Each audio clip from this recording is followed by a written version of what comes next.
नमस्कार, मेरा नाम है तेजू मौर्य। उम्मीद करता हूँ कि आप अच्छे होंगे, स्वस्थ होंगे, पूरे परिवार का ख्याल रख रहे होंगे। बात है 19 मई 2005 की, जब एक खबर निकल के सामने आती है दाऊद इब्राहिम की बेटी और पाकिस्तान के पूर्व क्रिकेटर जावेद मियांदाद के बेटे की शादी मक्का में हो गई है। इसके बाद ये खबरें इंटेलिजेंस को भी पता चलती हैं और पूरे खबरें नेशनल मीडिया में भी चलती है। बाकी इसके बाद जावेद मियांदाद और दाऊद इब्राहिम ये चाहते थे कि ये जो रिसेप्शन है, ये रिसेप्शन पाकिस्तान के कराची में किया जाए। लेकिन जब ये खबरें बाहर निकल के आती हैं तो भारतीय इंटेलिजेंस भी यही चाहता था कि जब वहाँ पे फोटोज़ और वीडियोज़ बाहर निकल के आएंगे तो हमारे जो सबूत हैं और भी पक्के हो जाएंगे, जो हम सालों से कहते आ रहे हैं कि पाकिस्तान ने दाऊद इब्राहिम को पनाह दे रखा है। लेकिन जब ये बात पाकिस्तान इंटेलिजेंस और पाकिस्तान के आईएसआई और आर्मी को पता चलती है तो वो नहीं चाहते थे कि ये रिसेप्शन पाकिस्तान में हो। उन्होंने इस बात से फिर इनकार कर दिया और इसके बाद से इसकी प्लानिंग कहीं और की गई। इसके बाद से जावेद मियांदाद और दाऊद इब्राहिम ने दूसरी सेफ जगह ढूंढी, वो थी दुबई। दुबई में उन्होंने प्लान किया कि 23 जुलाई 2005 को ग्रैंड हयात होटल में रिसेप्शन किया जाएगा, जिसमें अ, जावेद मियांदाद के दोस्त, घर वाले और रिश्तेदार भी शामिल होंगे और अ, दाऊद इब्राहिम की तरफ से जो उसके अंडरवर्ल्ड के लोग हैं वो सब आएंगे। जब ये खबरें बाहर निकल के आई और ये जब पूरा इसका जो कार्ड था ये जब मीडिया में आया तो ये कार्ड इंटेलिजेंस के भी हाथ लगा, भारतीय इंटेलिजेंस के। फिर उन्होंने सोचा क्यों ना इस पे एक मिशन किया जाए, क्योंकि पहली बार ऐसा मौका था जिसमें दाऊद इब्राहिम की इतनी सटीक जानकारी पता चली थी कि दाऊद इब्राहिम कब और कितने बजे और कहाँ पर रहेगा, क्योंकि इससे पहले कभी भी पता नहीं चल पाया था। इसके बाद भारतीय इंटेलिजेंस इस पे काम करती है और वो सोचते हैं कि क्यों ना वहाँ पे कमांडो को भेज के इस काम को अंजाम दिया जाए, उसे या तो पकड़ के लाया जाए या तो फिर उसे वहीं पे मार दिया जाए। लेकिन फिर उसमें डर ये भी था कि अगर कहीं कोई गलती हो जाती है उसके बाद से फिर पूरे विश्व में बहुत सारे सवाल जवाब खड़े होंगे, जिसकी वजह से भारत की बहुत किरकिरी होगी। फिर बात 2005 की है, तब तक भारत के जो आईबी चीफ अजीत डोभाल हैं वो रिटायर हो चुके थे।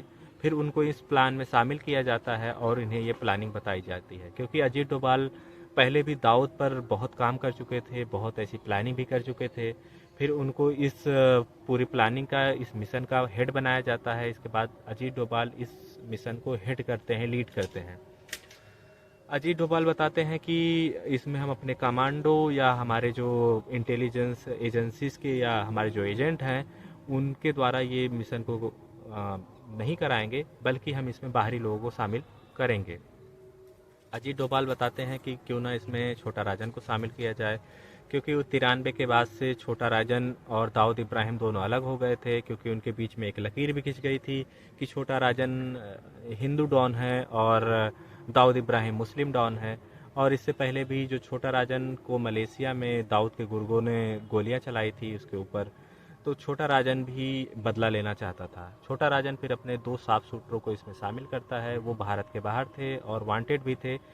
तो फिर उन्हें नेपाल के रास्ते भारत लाया जाता है और भारत में दिल्ली के आसपास ही उनकी पूरी ट्रेनिंग दी जाती है। उन्हें ग्रैंड हयात होटल का पूरा मैप समझाया जाता है और उन्हें बताया जाता है कि कहाँ पे जाना है, कैसे क्या, कहाँ से एंट्री है, कहाँ से एग्जिट है, कहाँ पे क्या काम होता है, कहाँ पे रूम बने हुए हैं, कहाँ पे क्या करना है।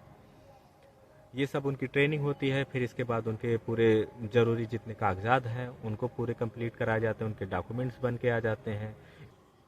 23 जुलाई 2005 को अंजाम देना था और इसके बाद उनकी पूरी ट्रेनिंग होती रहती है और उनके डॉक्यूमेंट्स भी आ जाते हैं। इस मिशन को बहुत ही सीक्रेट तरीके से रखा गया था ताकि इसको कहीं बाहर न जा सके, क्योंकि ये अनऑफिशियल था, कोई डॉक्यूमेंटेशन नहीं थी। पता नहीं खबर कहाँ से लीक हो जाती है। ये खबर धीरे धीरे मुंबई पहुंच जाती है और एक शाम को अजीत डोभाल एक 5 स्टार होटल में इन दोनों साफ सूत्रों को कुछ इन्फॉर्मेशन दे रहे थे, कुछ समझा रहे थे। तभी उनके रूम के दरवाजे की घंटी बजती है। तो अजीत डोभाल दरवाज़ा खोलते हैं तो देखते हैं कि उनके सामने Mumbai commissioner of police Dhananjay Kamlakar खड़े थे और वो अपनी पूरी टीम के साथ अंदर आते हैं और बताते हैं कि ये जो दोनों शख्स बैठे हुए हैं इनकी हमें बहुत समय से तलाश थी, ये हमारी वांटेड लिस्ट में शामिल हैं और ये भारत नेपाल के रास्ते आए हैं और इनको हम तलाश बहुत लंबे समय से कर रहे थे। हम इन्हें ले जाना चाहते हैं और साथ ही साथ हमें खबर ये भी पता चली है कि ये यहाँ पर किसी बिजनेसमैन या किसी बड़े नेता को मारने आए हैं। अजीत डोभाल जी इनको बहुत कन्विंस करते हैं और समझाते हैं कि अपनी प्लानिंग थोड़ी सी बताते हैं और लेकिन वो नहीं मानते क्योंकि ये प्लानिंग जो थी कोई डॉक्यूमेंटेशन नहीं थी, क्योंकि ये बहुत अनऑफिशियल तरीके से किया जा रहा था। वो नहीं मानते हैं और इन दोनों साफ शूटरों को लेके मुंबई चले जाते हैं, जिस वजह से इस मिशन को ड्रॉप करना पड़ता है, ये मिशन फेल हो जाता है। और फिर बाद में खबर निकल के आती है कि दाऊद को ही कहीं से ये पता चल गया था और उसने ही इस बात को मुंबई पुलिस में लीक करवाई थी और मुंबई पुलिस में उसकी बहुत पहले से ही बहुत अच्छी पैठ रही है, जिसकी वजह से वो बच जाता है और आज तक वो पकड़ा नहीं जाता है। बाकी मिलते हैं किसी नए वीडियो में, तब तक के लिए नमस्कार, जय हिंद।